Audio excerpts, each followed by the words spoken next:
What was really weird was Dean Delray. How much I thought about Dean since that night. You know, every fucking day I wake up to 6 or 7 messages on Facebook. And I answer them, you know, as much as I can. But out of those 6 or 7 messages, it's 3 guys who would think they're pulling the wool over my eyes. You know, they want this, they ask for that, they want this. You know, you have to understand that I'm out there at night. I have my ear to the grind like everybody else is who's a comic. And when I don't hear your name and I hear you making requests and stuff like that, you're cutting corners in my world. And there's nothing that bothers me more than guys that think they can cut corners on my expense. I'm the type of guy that if I see you're hustling, I will give you any opportunity or do anything for you in the world. But if I don't know you, and I don't know if you're hustling, I don't know what the fuck you're doing, and you just hit me up demanding stuff, that's not right.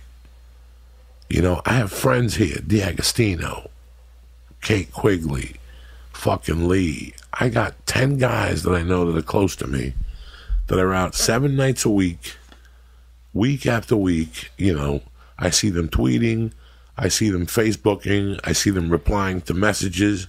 I see these people working. You know, they have a podcast, they're always on time with their podcast. And these guys aren't selling out arenas and you don't know them. And you don't need to know them. The most important thing is that they're working. They work constantly. Listen, yesterday we got on the car picked me and Dean up at 4:15 in the fucking morning. We basically went to bed at fucking 12:30. We both got on the plane. I fell asleep for an hour. I don't even remember falling asleep. I got up, I went home, I picked up my daughter and my wife, went out to breakfast, and then I went home and I had to fall asleep for a few hours. I got up, I had to do paperwork, I had to answer a bunch of emails, shit like that from the 2 days that I was gone. I had to prep this week. And then, you know, I just stayed in with the family last night. I went out with Mercy yesterday in the afternoon. We went for frozen yogurt, and we stopped at this other place. Today I took her to cryptotherapy with me. She watched me froze. She took pictures. She couldn't believe there was snow in there. So, not Dean. Dean was fucking waking up. He was getting home to go home to take a nap, to wake up, to go do 2 fucking spots last night. And tonight he's got 3 fucking spots. You know, Dean isn't a name. Dean isn't somebody, but Dean don't stop. He moved to Hollywood so he could walk to the clubs, so he could have easier access to the clubs, so he could do spots every month. You know, I see Dean, if you went to this show, I applaud you, but you also saw what Dean put together. He put together great comedy, and he put together a great band all by himself. He didn't bother anybody. He didn't fucking, you know, he asked them outright.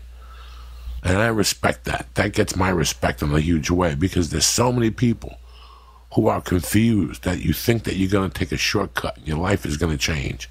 And guess what? I used to be the same too. And I got burnt 3 or 4 times, and I stopped shortcutting. I realized that the main goal of a comedian is to be the funniest person he could be. When I came out here, I booked a pilot and I booked a big-time commercial. But one night I got I got the shit kicked out of me at the Improv in between Nick DiPaolo and Doug Stanhope. And I'll never believe that night, I remember wanting to leave in the middle of the night just to disappear on the road to become a better comic. Like, I took any gig I could for 2 years on the road, from 98 to 2001. I did every shit fucking gig hole I could, because I knew the payoff was going to be funny. It wasn't about the movies. It wasn't about the TV. And that's what I see the biggest fault in this town is with comedians, that they do comedy for 5 or 6 years. They kind of get good on it. Then they get a show and they stop doing comedy.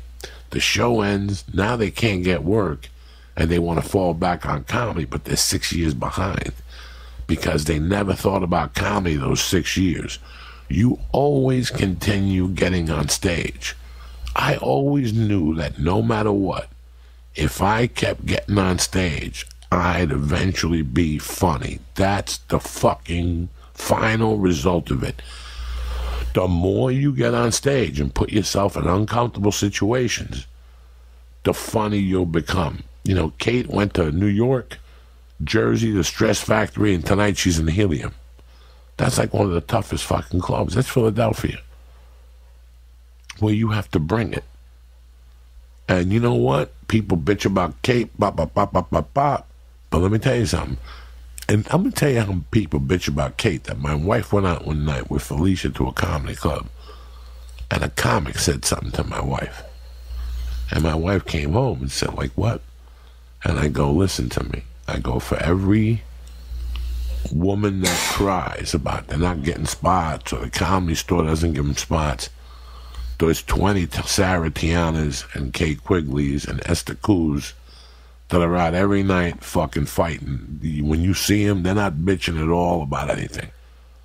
They're just telling you that they came from doing 2 spots and they came to the comedy store to see if they could get on such and such's belly room show. They're not complaining to me at all. I give those women fucking tons of credit.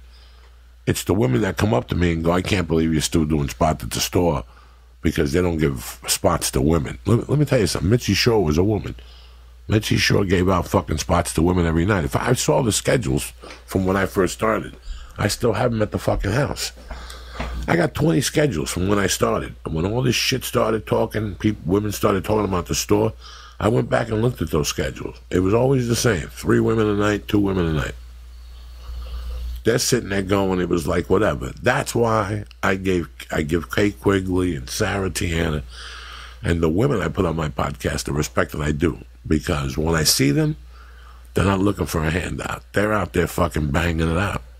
And that's the most important thing to me in the fucking world when I see you. So before you come up on Facebook and say to me, hey man, can you do this? Or can I do that? Or I don't even fucking know you. I don't even know you. How can you do something like that and put me in that type of position? And then if I say no, I'm supposed to feel like a fucking bad person. That's not right to me either. And even if you did know them, you can't. That's not enough to put you on. Listen, I know 1,000 people who I could put on this fucking podcast that are out there working hard every day. I think about those people constantly because I want to put them on when I can get the most out of them. Do you understand what I'm trying to say to you? I want to get them on before something that they're doing is blowing up or they're in the process of blowing up. I could put certain comics on here every fucking day if I wanted to. But what's the use? They're not on Twitter. They're not on Facebook. They're not hustling. It's a waste of a fucking guest. Because whatever they're saying is bullshit. They're just trying to fucking get on here because they think it's a one-hit pony. The way people think that if you get on Rogan one time, your life is going to change. No.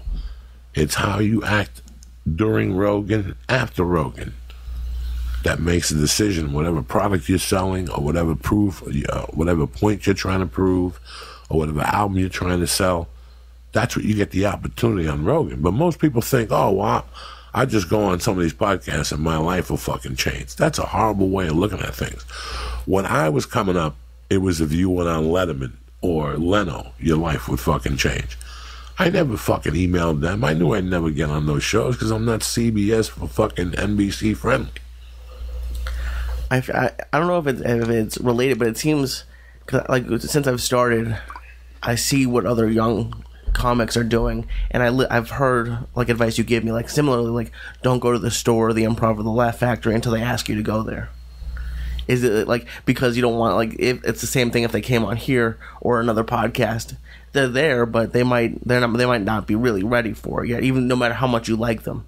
Well, always remember when you go to those big clubs, they remember you when you first start, and that's the memory they have of you in their head. Right. That's why so many comics are pissed off locally, because they'll start, I'll just say a city like Michigan, and once the hottest club in Michigan don't like them, they have to adjust their game. They have to leave. And they'll ask for years, Jesus Christ, that's my own backyard, and they won't give me a fucking MC spot. Because they still remember the night you went in there and ate a bag of dicks, and then you disappeared. And you might be a little better now. And even though they hear about you and stuff, you weren't part of that clique, so you get fucking dick.